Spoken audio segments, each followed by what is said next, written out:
মুহূৰ্তত ডাঙৰ খবৰ দিব বিচাৰিছো আজি দিল্লী কপাব কক্ৰোচ জনতা পাৰ্টিয়ে ইতিমধ্যে দিল্লীৰ যন্তৰ মন্ত্ৰত প্ৰতিবাদ কৰিবলৈ সাজু হৈছে কক্ৰোচ জনতা পাৰ্টি ইয়াৰ পূৰ্বে সামাজিক মাধ্যমৰ জৰিয়তে তেওঁলোকে এক প্ৰকাৰ কেম্পেইনিং আৰম্ভ কৰিছিল আৰু তাৰ পিছতে আজিৰ দিনটো দিল্লীৰ যন্তৰ মন্ত্ৰত তেওঁলোকে সাব্যস্ত কৰিব প্ৰতিবাদ আৰু প্ৰথমবাৰলৈ কক্ৰোচ জনতা পাৰ্টি গঠন কৰি সমগ্ৰ দেশজুৰি সামাজিক মাধ্যমত খলকনিৰ সৃষ্টি কৰিছিল আৰু সেই কক্ৰোচ জনতা পাৰ্টিৰ নেতৃত্বত আজিৰ দিনটোত হ'ব প্ৰতিবাদী কাৰ্যসূচী আৰু এই প্ৰতিবাদী কাৰ্যসূচীৰ সন্দৰ্ভত ইতিমধ্যে পূৰ্বে সামাজিক মাধ্যমত কেম্পেইনিং কৰা হৈছিল আৰু যন্তৰ মন্ত্ৰত এবাৰ দেশৰ শিক্ষামন্ত্ৰীৰ পদত্যাগৰ দাবীৰে প্ৰতিবাদ কৰিবলৈ এক প্ৰকাৰ যেন সাজু হৈছে কক্ৰোচ জনতা পাৰ্টি সবিশেষ দৰ্শকসকলৰ বাবে জানাইছো গুৰুত্বপূৰ্ণ খবৰ আজি দিল্লী কপাব কক্ৰোচ জনতা পাৰ্টিয়ে দিল্লীৰ যন্তৰ মন্ত্ৰত আজি কক্ৰোচ জনতা পাৰ্টিৰ প্ৰতিবাদত অংশ ল'ব নেতা অভিজিৎ দীপকে শিক্ষামন্ত্ৰী ধৰ্মেন্দ্ৰ প্ৰধানৰ পদত্যাগৰ দাবীৰে প্ৰতিবাদী কাৰ্যসূচী ইতিমধ্যে কটকটা নিৰাপত্তা বেষ্টনী গঢ়ি তোলা হৈছে দিল্লীত আৰু যন্তৰ মন্ত্ৰত কটকটা নিৰাপত্তা বেষ্টনী গঢ়ি তোলা হৈছে আৰক্ষীৰ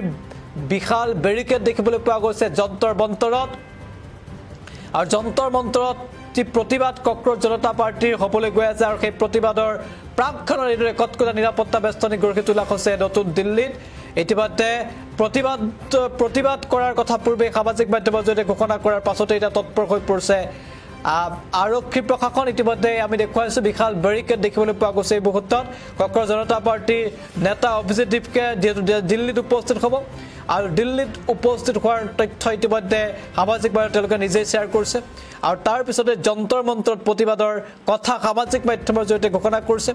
আৰু তাৰ প্ৰাকখনতে কটকটা নিৰাপত্তা বেষ্টনী গঢ়ি তোলা হৈছে নতুন দিল্লীত কক্ৰোচ জনতা পাৰ্টিৰ প্ৰতিবাদৰ প্ৰাকখনতে তৎপৰ হৈ পৰিছে আৰক্ষী প্ৰশাসন ইতিমধ্যে নীট পৰীক্ষাৰ প্ৰশ্নকাকত ফাদিলক কেন্দ্ৰ কৰি চলিছিল ব্যাপক চৰ্চা আৰু নীট পৰীক্ষাৰ প্ৰশ্নকাকত ফাদিলক লৈ ইতিমধ্যে সামাজিক মাধ্যমত চৰকাৰৰ বিৰুদ্ধে কেম্পেইনিঙৰ সৃষ্টি কৰিছিল কক্ৰোচ জনতা পাৰ্টিয়ে আৰু তাৰ পাছতে অভিজিৎ দীপকে নামৰ যিগৰাকী ফাউণ্ডাৰ তেওঁ ইতিমধ্যে 6 জুন অৰ্থাৎ আজি প্ৰতিবাদৰ হুংকাৰ দিছিল যন্তৰ মন্ত্ৰত প্ৰতিবাদৰ হুংকাৰ দিছিল আৰু যন্তৰ মন্ত্ৰত প্ৰতিবাদৰ হুংকাৰ দিয়াৰ প্ৰাক্ষণত আজি তেওঁ দিল্লীত উপস্থিত হোৱাৰ কথাও ইতিমধ্যে সামাজিক মাধ্যমত প্ৰকাশ কৰিছে তাৰ পিছতে এতিয়া তৎপৰ হৈ পৰিছে ইতিমধ্যে আৰক্ষী প্ৰশাসন আৰু দিল্লীৰ যন্তৰ মন্ত্ৰত এইদৰে কটকটা নিৰাপত্তা বেষ্টনী গঢ়ি তোলা হৈছে আমি এম্বিয়েন্সৰ সহায়ত কিছু দৃশ্যাংশ এই মুহূৰ্তত আগবঢ়াইছোঁ